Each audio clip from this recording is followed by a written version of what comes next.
வணக்கம். எல்லாமே எப்படி இருக்கீங்க? என்னோட ஃபர்ஸ்ட் பிரெக்னன்சி எக்ஸ்பீரியன்ஸ் பத்தி நான் ஒரு லாங் வீடியோ போஸ்ட் பண்ணியிருப்பேன். அதோட பார்ட் 2 வீடியோ தான் இது. பார்ட் 1 பார்க்காதவங்க வந்துட்டு நான் கீழ டிஸ்கிரிப்ஷன்ல லிங்க் தரேன். போய் செக் பண்ணி பாருங்க. டிசம்பர் 2 டெலிவரி டேட் குடுத்துருந்தாங்க. பட் எனக்கு நவம்பர் 17 குழந்தை பொறந்துருச்சு. கிட்டத்தட்ட நான் 3 நாள் ஹாஸ்பிட்டல் அட்மிட் ஆயிருந்தேன். அதுக்கப்புறம் தான் வந்துட்டு எனக்கு டெலிவரி ஆயிடுச்சு. 3 நாளும் வந்துட்டு எனக்கு ஒவ்வொரு நாளும் ஒவ்வொரு பெயின் இன்டியூஸ் பண்ணாங்க. பெயின் வரவே இல்ல. ஃபர்ஸ்ட் டே வந்துட்டு எனக்கு டியூப் இன்சர்ட் பண்ணியிருந்தாங்க. அந்த டியூப் வச்சா வந்துட்டு பெயின் வரும் அப்டின்னாங்க. அன்னைக்கு லைட்டா நைட் வந்துட்டு பெயின் வந்தது. 8 மணிலேருந்து பெயின் ஸ்டார்ட் ஆச்சு. விட்டு, விட்டு வலிச்சுட்டே இருந்துச்சு. பட் அது வந்து லேபர் பெயின் கிடையாது. பயங்கரமா வலிக்கணும் அப்டின்னாங்க. இத விட மோசமா வலிக்குமா? அப்டின்னு ரொம்ப பயமா இருந்தது. பிகாஸ் அந்த வலியே தாங்க முடியாத வலியா தான் இருந்தது. நைட்டெல்லாம் விட்டு, விட்டு வலிச்சுட்டே இருந்துச்சு. அப்புறம் காலையில சுத்தமா வலி இல்லவே இல்ல. என்ன இதுக்குமே வலி வரலையா? அப்டின்னு சொல்லிட்டு எனக்கு வந்து ஜெல் வச்சாங்க. ஜெல்லுக்கு கண்டிப்பா பெயின் வந்துரும் அப்டின்னு வந்த நர்ஸ் எல்லாம் வந்துட்டு சொல்லிட்டு போனாங்க. எனக்கு அப்பயுமே சுத்தமா வலி வரவே இல்ல. டியூப் வச்சிருந்தா கூட லைட்டா பெயின் வந்துச்சு. ஆனா ஜெல் வச்சு எனக்கு சுத்தமா பெயின் வரவே இல்ல. பெயின் வரவே இல்லன்னா, கொஞ்சம் லைட்டா தான் வந்துட்டே இருந்துச்சு. அந்த டியூப் வச்ச அளவுக்கு வந்துட்டு பெயின் இல்ல. ஜெல் வைக்கும்போது. ஜெல் வச்ச அன்னைக்கு வந்துட்டு அப்படியே விட்டாச்சு. அந்த பெயின் வந்துட்டு வந்து வந்து போயிட்டே இருந்துச்சு நைட் ஃபுல்லாவே. நெக்ஸ்ட் டே மார்னிங் அதே மாரி பெயின் வரவே இல்ல. அதுக்கப்புறம் சரி என்ன பண்றது? இதுக்கப்புறம் பெயின் இன்டியூஸ் தான் பண்ணி ஆகணும்னு சொல்லிட்டு ட்ரிப்ஸ்ல வந்துட்டு ஊசி போட்டாங்க. ஒரு 6 மணிக்கு வந்து இன்ஜெக்ஷன் போட்டாங்க. 6 மணிலேருந்து பெயின் ஸ்டார்ட் ஆச்சு கொஞ்சம் கொஞ்சமா. அண்ட் எனக்கு இன்ஜெக்ஷன் போடுறதுக்கு முன்னாடி பனிக்கூட நீர் உரைச்சு விட்டுட்டாங்கன்னு நெனைக்கிறேன். பட் சரியா ஞாபகம் இல்ல. மறக்கவே முடியாது. அவ்ளோ ஒரு வலி.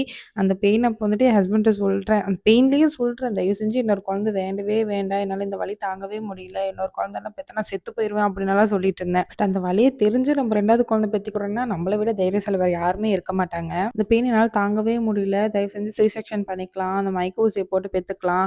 அப்படின்னு சொல்லிட்டு கத்திக்கிட்டே இருந்தேன். நர்ஸ் எல்லாம் வந்துட்டு, "ஏம்மா எல்லாமே கூடி வர நேரத்துல ஏம்மா இப்படி கத்திக்கிட்டே இருக்க?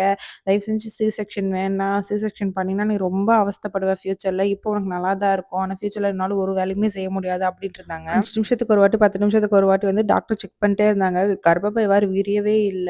கர்ப்பப்பை வாய் நல்லா விரியணும். உனக்கு என்ன பெயின் வரணும், என்ன பெயின் வரணும்ன்ட்டு இருந்தாங்க. "என்னடா இப்படி பண்றீங்க? இந்த பெயின் தாங்கவே முடியல." அப்படின்னு கத்திக்கிட்டே இருந்தேன். இந்த டெலிவரி பெயின் அப்ப வந்துட்டு நமக்கு லைட்டா தூக்கம் வரும். அப்போ வந்து என் கண்ணெல்லாம் ஒரு மாரி மேல போயிடுச்சு. எங்க அம்மாவுக்கு வேற பயமாயிருச்சு. எனக்கு லோ பிரஷர் வேற இருந்தது. எங்க அம்மாவும் வந்துட்டு என் ஹஸ்பண்ட்ட போயிட்டு, "வேண்டாங்க வேண்டாம் மாப்ள. அவளுக்கு சி செக்ஷனே பண்ணிர்லாம். இந்த டெலிவரியெல்லாம் அவளால முக்கி பெத்துக்க முடியாது. ஏதாவது ஆயிடுச்சுன்னா பயமா இருக்கு." அப்படின்ட்டு இருந்தாங்க. எங்க அம்மா ப்ராமிஸா வாடி போடின்னுலாம் திட்ட ஆரம்பிச்சுட்டேன் அந்த வலியில. என்னோட அத்தை 8 மணிக்கு தான் பள்ளியிலேருந்து வந்தாங்க. அந்த டைம்ல எனக்கு ஏதோ ஒரு மருந்து மாரி வச்சு விட்டாங்க. ஏன்னா முக்கும்போது வந்துட்டு பாத்ரூம் வர மாரி இருக்கும். அந்த டைம்ல அந்த மாரி ஆயிடக்கூடாதுன்னு சொல்லிட்டு ஃபர்ஸ்ட்டே இது ஃபுல்லா கிளீன் ஆயிக்கட்டும் அப்படின்றதுக்காக அத வச்சு விடுவாங்க. ரெஸ்ட் ரூம் போகும்போது எனக்கு வந்துட்டு ஒரு ஏதோ ஒரு நஞ்சு கொடியா என்னன்னு தெரியல. ஒரு பிளசன்டா மாரி ஏதோ ஒண்ணு விழுந்துச்சு. அது என்னன்னு தெரியல. ரெட் கலர்ல ப்ளீட் ஆயிடுச்சு.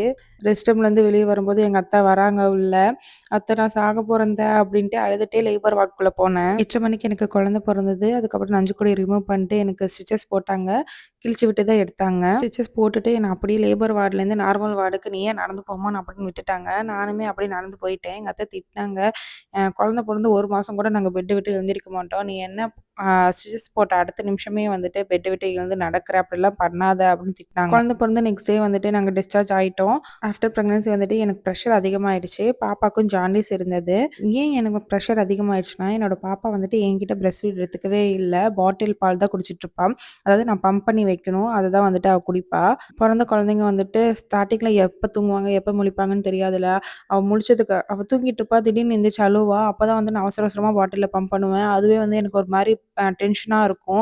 ஐயோ! குழந்தை அழுகுது. சீக்கிரமா பம்ப் பண்ணணும், சீக்கிரமா பம்ப் பண்ணணும்னு சொல்லிட்டு, அதுவே எனக்கு பயங்கர டென்ஷனா, ப்ரெஷரா இருக்கும். அதனால எனக்கு ப்ரெஷர் அதிகமாயிடுச்சு. டெலிவரி ஆகி 2 நாள்ல திருப்பி ஹாஸ்பிட்டல்ல அட்மிட் ஆனோம். எனக்கு ப்ரெஷர் அதிகமாச்சு. அவளுக்கும் ஜாண்டிஸ் இருந்ததுனால, அதுக்கப்புறம் ஒரு 3 நாள் ஹாஸ்பிட்டல்ல இருந்தோம். ஹாஸ்பிட்டல்ல "நீ பம்பே பண்ணாதம்மா. நீ ஏன் டைரக்ட்டா பிரஸ்ட் ஃபீட் பண்ணுன்னு" சொல்லிட்டு திட்டிட்டே இருந்தாங்க. ஆனா, இவ வந்து என்கிட்ட பால் குடிக்கவே இல்ல. நானும் பிரஸ்ட் ஃபீட் பண்ண ட்ரை பண்ணுவேன். அவ பாட்டில் பால் மட்டும் தான் குடிப்பா. ஃபர்ஸ்ட்டு 1 மாசம் வரைக்கும் இப்படிதான் போயிட்டே இருந்தது. அதுவும் என்னோட பாப்பா ஃபர்ஸ்ட் 3 மாசம் வரைக்கும் நைட் ஃபுல்லா தூங்கவே மாட்டா. முழிச்சுட்டே இருப்பா, அழுதுட்டே இருப்பா. காலையிலனா நல்லா தூங்குவா. யாராவது அவள தூக்கி வச்சுட்டே இருக்கணும். கையில வச்சுட்டே இருக்கணும். அப்பதான் தூங்குவா. அ லக்கிலி வந்துட்டு எனக்கு என்னோட அத்தைங்க 2 பேரு, அப்புறம் என் ஹஸ்பண்டோட பாட்டி எல்லாரும் என் கூட தான் இருந்தாங்க. அவங்க மாத்தி மாத்தி குழந்தைய பார்த்துப்பாங்க. அப்படி இருந்தே எனக்கு வந்து நைட் தூக்கம் இல்லாம ரொம்ப தலைவலிக்கும், பிரஷர் அதிகமாகும். நான் வந்துட்டு ஒரு 6 மாசம் வரைக்கும் பிரஷர் டேப்லெட் எடுத்துட்டு தான் இருந்தேன். BP tablet. அப்புறம் குழந்தை பிறந்து 1 மாசத்துலயே நான் சேலத்துலேருந்து பழனி போயிட்டேன். குழந்தைய பார்த்துக்கிறதுக்கு எத்தன பேர் நம்ம கூட இருந்தாலும், அந்த போஸ்ட்பார்டம் டிப்ரஷன் வந்து கண்டிப்பா இருக்கும். என்ன பண்றோம்னே தெரியாது. எந்த நேரத்துக்கு நம்ம சாப்பிடுறோம், தூங்குறோம், குளிக்கிறோன்றதே தெரியாது. அப்படியே தலைகீழா திருப்பி போட்ட மாரி இருக்கும் வாழ்க்கை இந்த போஸ்ட்பார்டம் அப்போ. எது எதுக்கு அழுகுறேன், எது எதுக்கு சிரிக்கிறேன், அதுக்கப்புறம் எது எதுக்கு கத்துறேன்னே தெரியாது. சும்மா சும்மா எனக்கும் என் ஹஸ்பண்டுக்கும் சண்டை வந்துகிட்டே இருக்கும். ஏதாவது சின்ன விஷயத்துக்கு கூட அவ்வளோ இரிட்டேட்டிங்கா இருக்கும். இந்த போஸ்ட்பார்டம் அப்போ வந்துட்டு எது எதுக்கு யோசிக்கிறோம், கிறுக்குத்தனமா ஏதாவது ஒண்ணு யோசிச்சுட்டே இருப்போம். லிட்டரலா நான் வந்து கிறுக்குத்தனமா யோசிச்ச ஒரு விஷயம் என்னன்னா, என்னோட குழந்தைக்கு வந்துட்டு நாங்க வேக்சின் போடுறதுக்கு பீடியாட்ரிஷியன்ட்ட போவோம்ல, அந்த டாக்டர் கிட்ட வந்து நான் ஒரு நாள் புலம்புறேன். இந்த மாரி என்னோட அத்தைங்க தான் மாத்தி மாத்தி குழந்தைய தூக்கி வச்சுட்டுருக்காங்க. அப்ப என் குழந்தைக்கு வந்துட்டு நான் யாருன்னு அடையாளம் தெரியாம எங்க அத்தை மேல தான் பாசமா இருப்பாளோ! என்கிட்டயே என்னோட பாப்பா வரமாட்டாளா? அப்படின்னு சொல்லிட்டு நான் அவங்க கிட்ட புலம்புறேன். அழுகுற மாரி போயிட்டேன். இப்ப அதெல்லாம் யோசிச்சு பார்த்தா, ஐயோ! நம்ம எவ்வளோ ஒரு கிறுக்குத்தனமா இருந்திருக்கோம். இப்படிலாம் நம்ம பேசியிருக்கோமே அப்படின்னு தோணுது. ஆஃப்டர் பிரெக்னன்சி வந்துட்டு ரொம்ப ஒரு இக்கட்டான சூழ்நிலை மாரி இருக்கும். அப்ப வந்து ஹஸ்பண்டோட சப்போர்ட் அதிகமா இருக்கணும். இன்னும் நெறைய விஷயங்கள் இருக்கு. அத அடுத்தடுத்த லாங் வீடியோல பார்க்கலாம். வீடியோ புடிச்சிருந்தா லைக் பண்ணி சப்ஸ்கிரைப் பண்ணிக்கோங்க. நம்ம நெக்ஸ்ட் ஒரு வீடியோல பார்க்கலாம்.